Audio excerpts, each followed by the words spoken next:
Now that the true mastermind behind Zur-En-Augh and Failsafe has finally been revealed, how will the Dark Knight ever hope to overcome this wicked and twisted web they weave? Well, let's hop to the pages of Batman issue number 46 and find out what happens next together, shall we? So then, picking up directly from where the last issue left off, we had learned that Dr. Daniel Capito, one of Batman's earliest mentors, was not only still very much alive, but actively puppeteering basically all the events in the Zdarsky run from the very beginning. You'll remember that the Joker had become obsessed with fighting the quote-unquote true purist Batman, aka the Batman of Zur-En-Augh. Hell, this issue actually goes out of its way to retcon the original Grant Morrison Black Glove story, the one wherein Zur-En-Augh was created, by saying that too was also part of Joker's original plot to coax Zur-En-Augh out of Bruce. In fact, it goes even deeper. You remember back during the Scott Snyder years when Joker broke into the manor, and in doing so ended up learning Bruce's true identity as the Dark Knight? Well, apparently, as we discover here, he actually ended up going deeper into the Batcave and finding the Zur-En-Augh cave. Of course, none of this would be possible without the work of Dr. Daniel Capito, the man who taught both the Joker and Batman to better control their own minds and push themselves further than anyone ever thought possible. Hell, it was actually Capito who gave Joker the special pill that allowed the Penguin to fake his own death all the way back in issue 1 of this series, knowing that the only true way to draw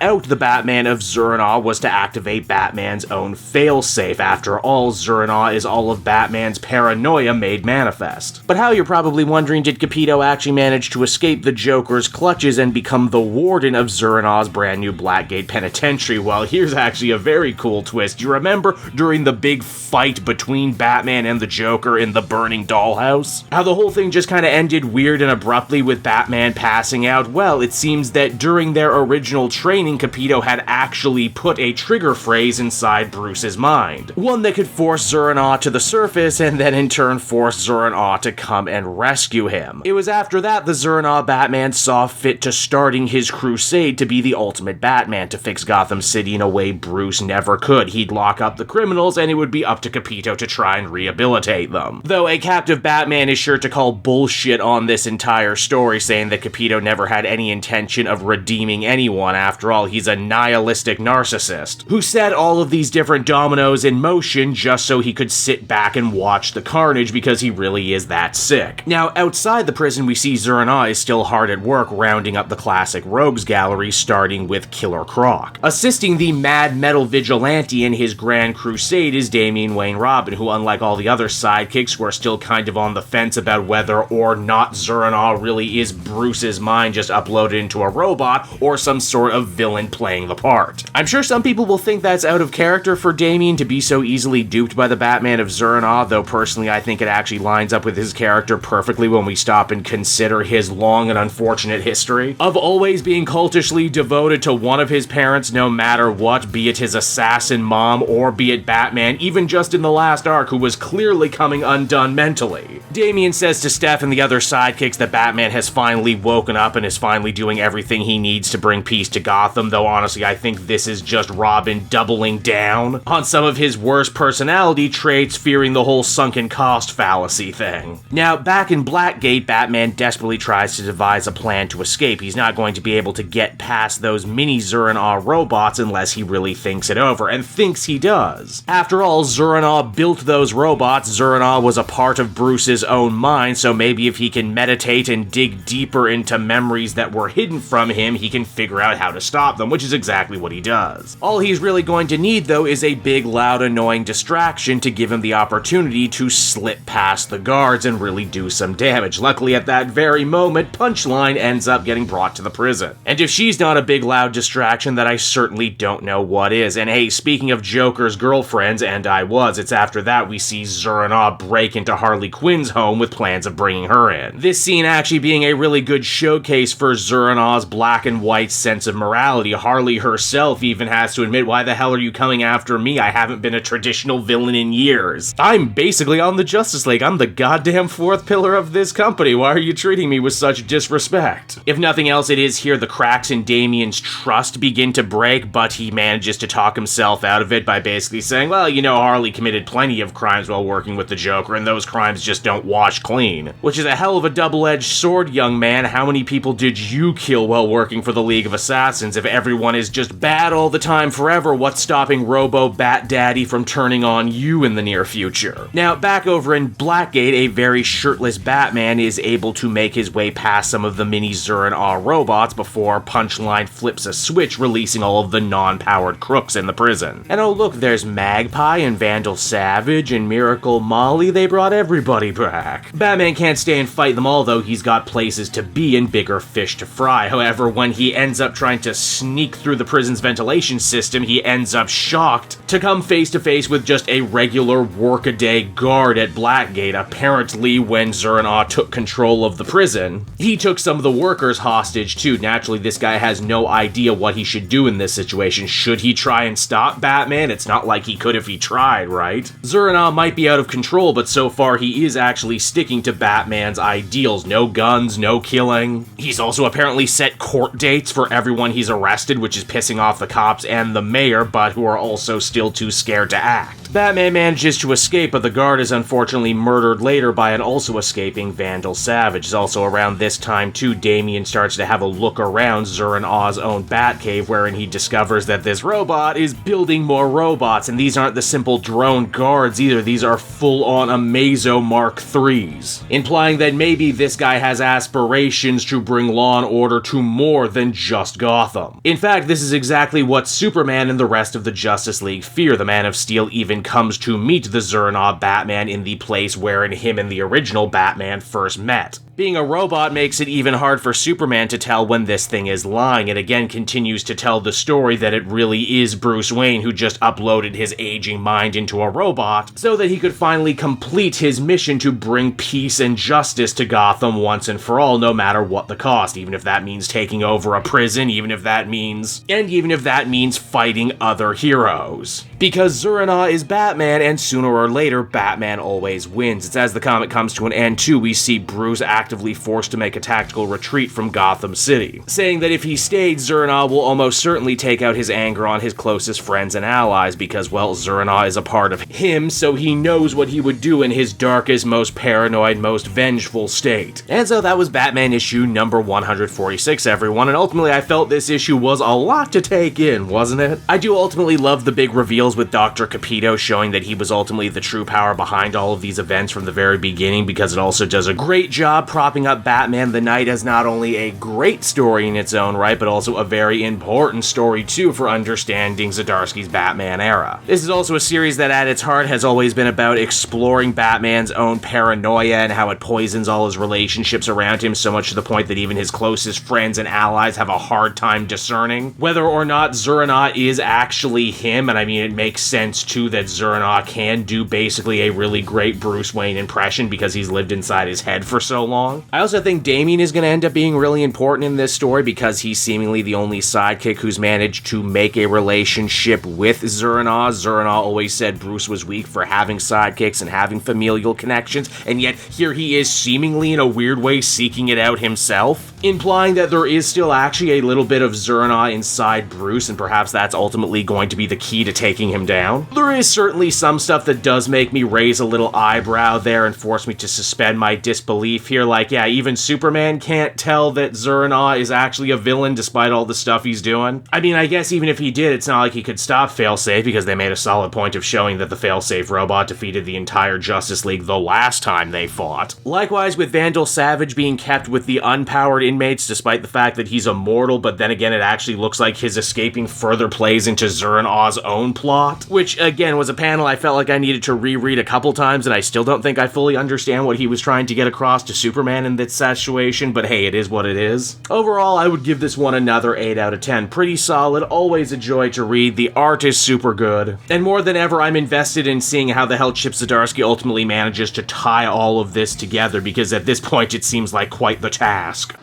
Hey there everyone, it's your old pal Cape Joel again, thanking you so much for watching to the end of the video. I hope you enjoyed it, and if you did, why not check out my Amazon link down in the description. Yes, that's right, the Cape Joel channel officially has its own Amazon storefront now. You can pick up a comic or anything else for that matter, and if you did, you'd really be helping me and the channel. So with that out of the way everyone, I will see you again next time. Bye-bye.